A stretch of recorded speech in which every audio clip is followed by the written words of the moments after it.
forgot to mention, but it's obvious, I am Mexican. And I have been living here for the last 8 years.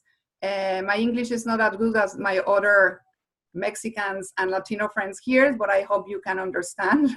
And we're going to start with the numbers, as I was telling at the beginning. I want to share with you some numbers of the composition of the Latino community in this country. From then we will start talking about why Mexican, as I was telling at the beginning, and why Mexicans, because it's the theme in the mind of a lot of people right now, not in a great way, but it's there. So let me share with you. Sorry, I'm trying to share a screen with you. Can you see it? Yes. Perfect. Thank you. And I don't know if you don't mind, Annie, to lead, or whoever wants to read. Let's go with this. It's a Pew Research research actually about Latinos and the population and the composition. So some facts of this will help us specifically to understand where we are and who are all the Latinos that are here, and some tendencies. So yeah, I don't know if someone wants to start. I can start, and then if somebody is ready then to jump in after I read a paragraph, maybe someone else can jump in. How about that? So the Latino population in the United States has reached nearly 58 million in 2016 and has been the principal driver of U.S. demographic growth, accounting for half of national population growth since 2000. Half of the growth. Wow. The Latino population itself has evolved during this time with changes in immigration, education, and other characteristics. This summary draws a statistical portrait of the nation's Hispanic population, which includes trends going back to 1980. Here are some key factors about the nation's Latino population. The Hispanic population has reached a new high, but growth has slowed.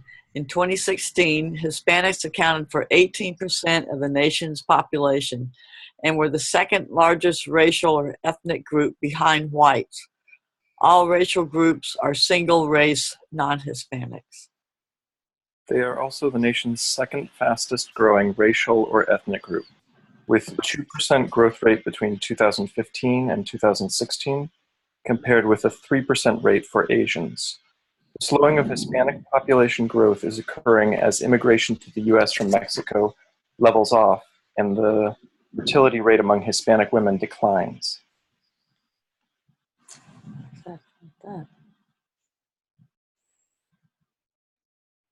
I can read again. Mm-hmm. The U.S. Hispanic population is drawn from an increasingly diverse mix of countries. Hispanics of Mexican origin account for 63.3%.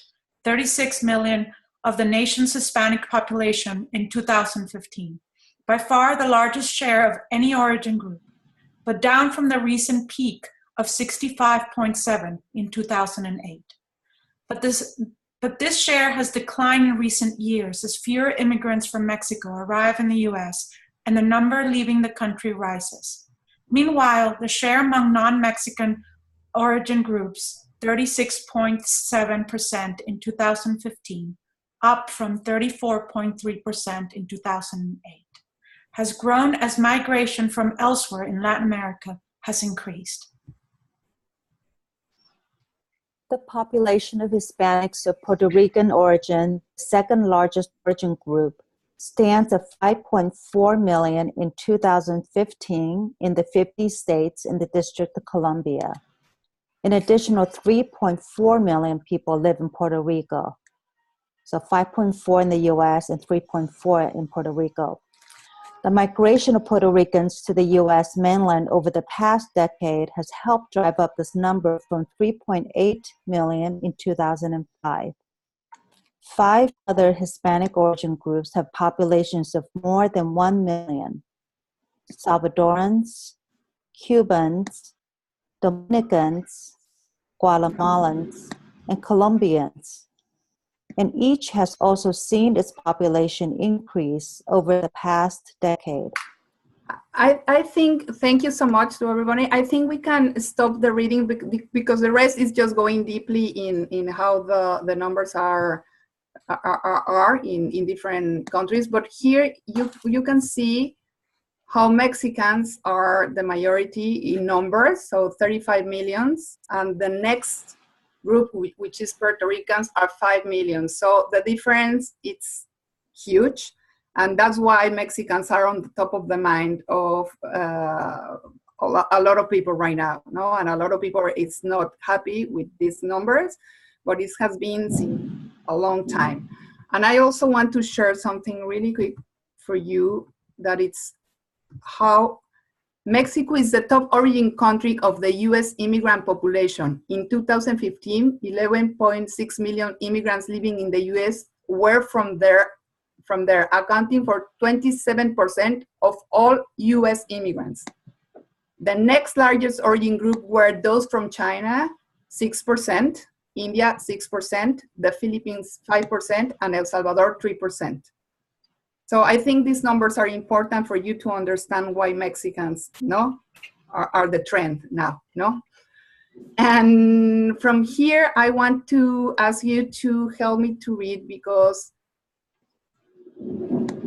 this is something that I want to start. It's not mine words, because my English is still not good enough to write something like this, but this is information and facts of the history in between Mexicans, Mexico and US, that is going to help us to understand what is coming next. So if you don't mind now to help me to read this text, I'm going to share it with you right now, and maybe you can help me.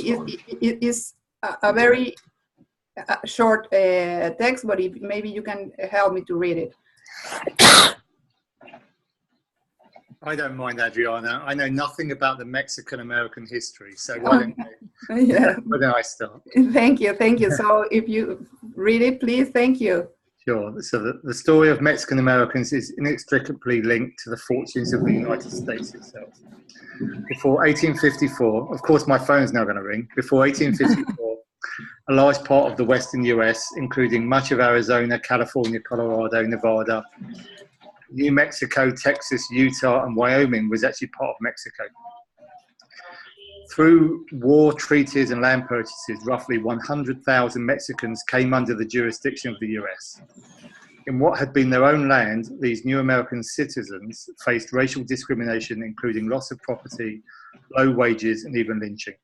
By 1890, the need for cheap labor had drawn another 75,000 Mexicans to the US.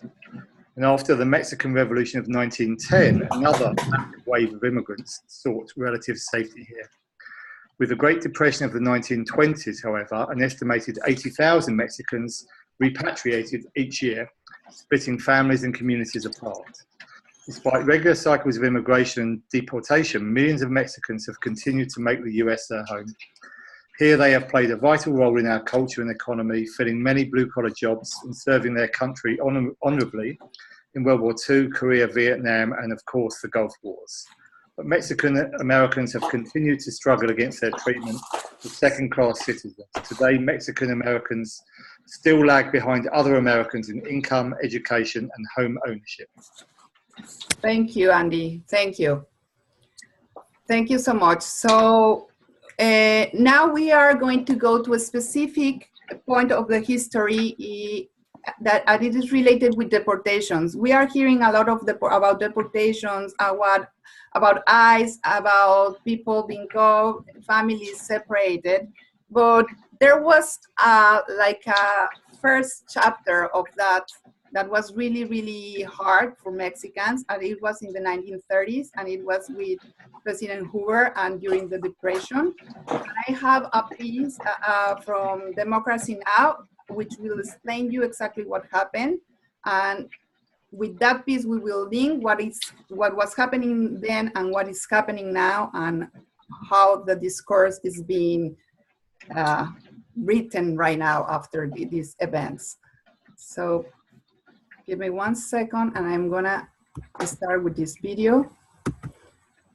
It's a little long, but I think it's important because because of the information that it's there.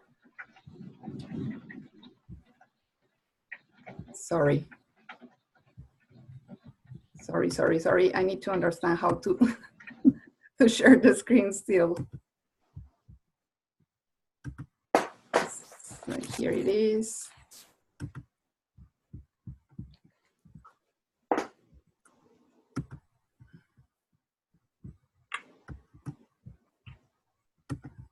I can't share it, sorry. Wait 2 seconds. Here. We're all learning how to use Zoom. Yes, we are learning, sorry. That's okay, we're all learning at the same time.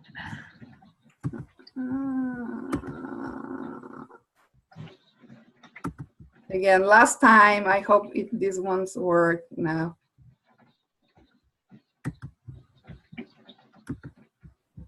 Can you see it? No. No. I don't know how to do it, sorry. Did you share the screen?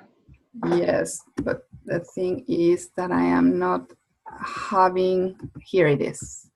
Perfect, thank you, sorry. It's okay. Here we go. Oh, volume? You need to unplug the headphones. Yes. Yes. Against Trump's push to increase deportations and to block residents from some Muslim-majority countries from entering the United States. Last week, White House Press Secretary Sean Spicer said Trump wants to, quote, take the shackles off of the nation's immigration agents. The president wanted to take the shackles off individuals in these agencies and say, you have a mission, there are laws that need to be followed, you should do your mission and follow the law. Last Thursday, President Trump called his deportation plans a military operation during a meeting with manufacturing CEOs. You see what's happening at the border. All of a sudden, for the first time, we're getting gang members out, we're getting drug lords out, we're getting really bad dudes out of this country, and at a rate that nobody's ever seen before. And they're the bad ones. And it's a military operation because what has been allowed to come into our country, when you see gang violence that you've read about like never before, and all of the things, much of that is people that, and they're rough and they're tough, but they're not tough like our people. So we're getting them out. Well, this is not the first time people of Mexican descent have been demonized, accused of stealing jobs, and forced to leave the country. During the Great Depression of the 1930s, more than 1 million people residing in the United States were deported to Mexico. Some estimate as much as 60% of them were U.S. citizens of Mexican descent. In 2003, then California State Senator Joe Dunn held hearings in Sacramento where survivors gave testimony about what happened to them during the forced expulsions, which the government called repatriations. Senator Dunn stressing the importance of the hearing. The idea from which this nation was born was the promise to all of liberty and justice.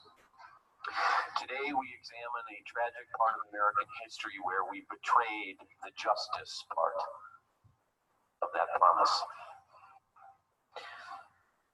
And a betrayal that affected a staggering number of individuals. By some estimates, almost 2 million individuals were deported from the United States in the 1930s. Some estimate that almost 60% of those that were deported were United States citizens.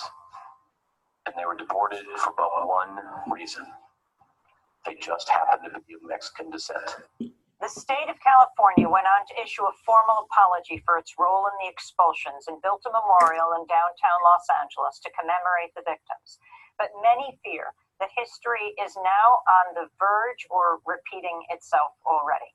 For more, we're going to Los Angeles, California, where we're joined by the preeminent scholar on this often overlooked chapter of American history, Francisco Valderrama, professor